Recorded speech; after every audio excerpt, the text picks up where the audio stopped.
There we go. Well, Yay. hi, Tara. How are you doing? We finally got through. I thought we was going to have to do a mime or something there. Oh, yeah, we made it work. Sometimes it just needs a good old restart. I was in there, damn, I can't believe this. Yeah. So how you doing, Tara? I'm doing pretty wonderful. Yeah, I don't really have complaints, just been real busy. Traveling a lot for work, for cons. I also shot a movie last month in Connecticut and trying to Animated balance. or for you? No, on camera. On camera. Oh, really? Can Yeah. you tell us anything about it? Nope, sorry. You guys are screwed.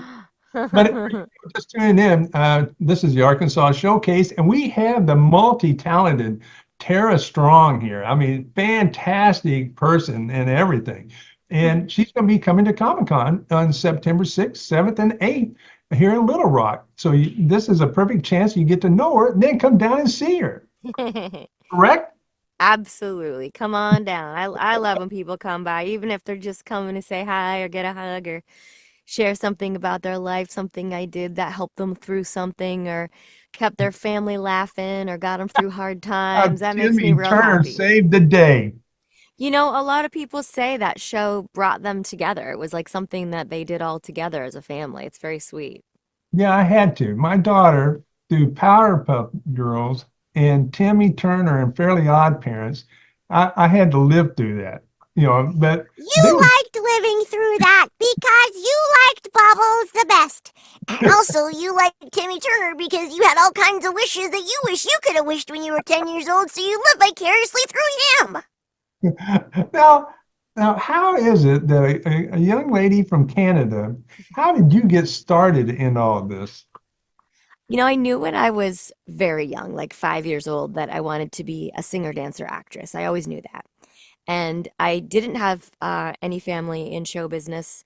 But Toronto is a great place to start because there's a lot of co-produced American production there and a smaller pool of actors. So it's a really wonderful place to start. And I didn't know that I was going to do primarily voiceover, and I started out doing on camera at the same time, and I still do on camera as well as theater and TV and film. And it's just that I'm most famous for the animation.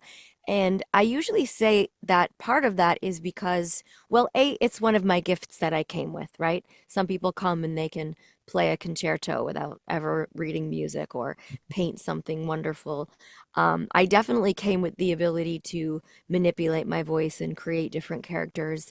And in anything with the entertainment industry, it takes booking some sort of very special serendipitous job that puts you on the map. And for whatever reason, whatever horseshoe I was born under, there's been several very important characters that I've had the privilege of playing that seems to have touched a lot of people's lives. And so I'm very grateful. It's a pretty wonderful career. I Now, mean, when, I'm in my home studio right now. I usually don't have to go anywhere. I'm just here in my pajamas playing with there my we like go, showing stuffed off. animals all the time, sitting here playing with all my own toys. Now, when was it when you said, "Holy crap, I can make a living doing this"? I didn't grow up with a lot of money. Not that we, were struggling, but lower middle class family. And I think the first time I started getting my own paychecks, I was like, oh, I can buy clothing that I want, or I can do other things. And I started to realize that there was real money there. And then, even then, it wasn't until I moved to Los Angeles and 2 years after being eviction notice broke, just because I was a new person in LA, even though I had an extensive resume, they didn't really know me. So it took Yeah. some time. But when I booked 101 Dalmatians, Powerpuff Girls, and the voice of Batgirl alongside Mark Hamill and Kevin Conroy, I feel like that's when the Hollywood people started to take notice and my career really took off. Now, do you search out your roles or do they find you?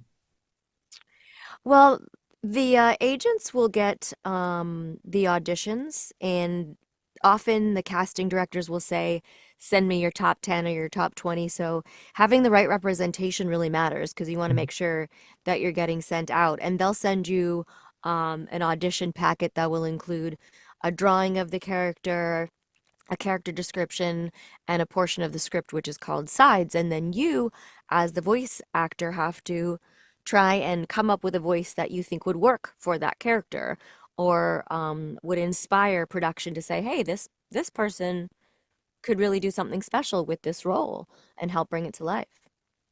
Man, what amazing is to me that your versatility. I mean, you've got.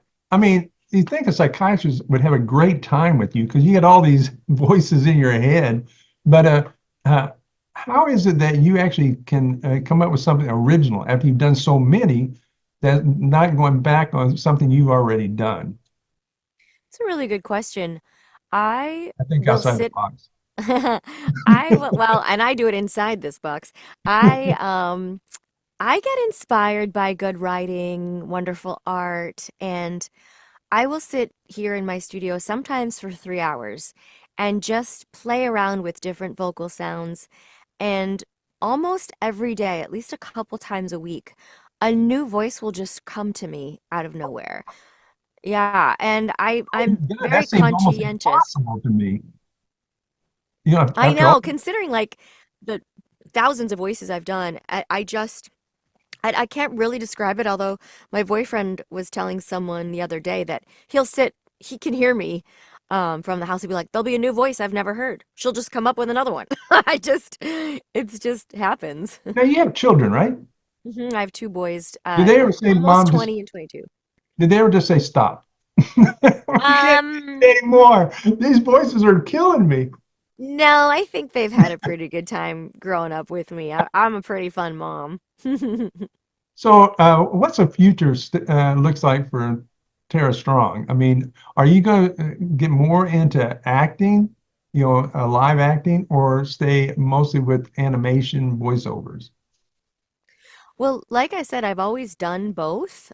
Mhm. I'm just more famous for my voiceover work. So, in a perfect world, I'd love to continue doing both and continue doing work that feels exciting and fun and inspiring and makes people feel good and feel seen and not alone and keep just creating things that brings people joy. That would be pretty wonderful. And I often say like I'm so grateful for the work I do because the more I have shows that touch people's lives and the more they take off and get more pickups and the more money you make, the more things you can do to help people. And I think that's what we're here to do.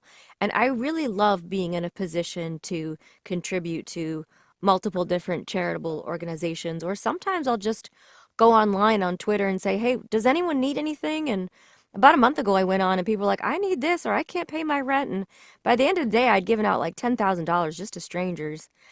And it made me cry to feel good that I could do that, especially That's since I didn't grow up with money, that I could that's help someone awesome. pay the rent, or pay a medical bill or whatever it was. I need a pizza there, Tara. I'll send you a pizza, Roy. I'll send you a pizza. Now, let me ask you something. Not financially successful, but what take that throw that out. What is the one thing you've done in your career that you can say, man, that is what I enjoyed most over everything I've done? Whew, that's a tough question. I've really had so many wonderful opportunities. A long time ago, I was on camera in the Sabrina show, and I got to travel to Italy and Australia. It's always fun to travel to shoot because, then it's all paid for and it's really fun. We Mhm. had some underwater filming in Sabrina, so we got certified, and that was really fun. My dream job was The Little Mermaid too. I grew up just idolizing Jodie Benson, and to get in the studio and sing with her was pretty fantastic. But at this stage in my career, I think the things that I love the most really are meeting people at Comic Cons and hearing how something I've done has made their life better, has touched their souls. I have some of the most amazing stories. There was a girl at a con who was dressed as Raven, this character, and she was really talking and talking and talking. And I looked over and I saw her mom crying. And people cry a lot when they meet me, but this looked unusual. So I went to check on her, and she said that her daughter was severely autistic and hadn't spoken in 5 years. And when she heard I was coming, she hadn't stopped talking. And I have a Wow. lot of stories like that from cons that's really for me something that makes me feel like, because I really do believe that we're here to help. And so often you think, am I doing enough? But when you realize that something you've done has really touched lives around the world, I feel so grateful. And so when I go to these cons and I get to meet people and hear their stories and hug them and give them love right back, it's really rewarding. My youngest daughter, who's when she was getting her master's and everything, we met at Comic-Con about 2 years ago, me and you. And you did a shout out to her as Yeah. Timmy Turner. Oh my God, you thought she was a 5-year-old again. Yeah. Yeah, it does. People are like, most people say thank you for my childhood. Stuff that I've done takes them way back to when things were simpler, or if things were harder, it helped them get through it. Now let me ask you something before we let you go. I've talked to several voiceovers, and some people get royalties. Some people don't get royalties. Like let's just say if they do games, I guess some people do and some people don't. How does that work anyway? Well, if you're going to be working professionally, I think the most important thing in voiceover is to be part of the union, the Screen Actors Guild, to make sure that you are covered. Because if you're doing a video game or an animated series for something that's not covered under the Screen Actors Guild, they could theoretically keep you for hours and hours, not give you residuals, blow out your vocal cords. There's no real protection for you.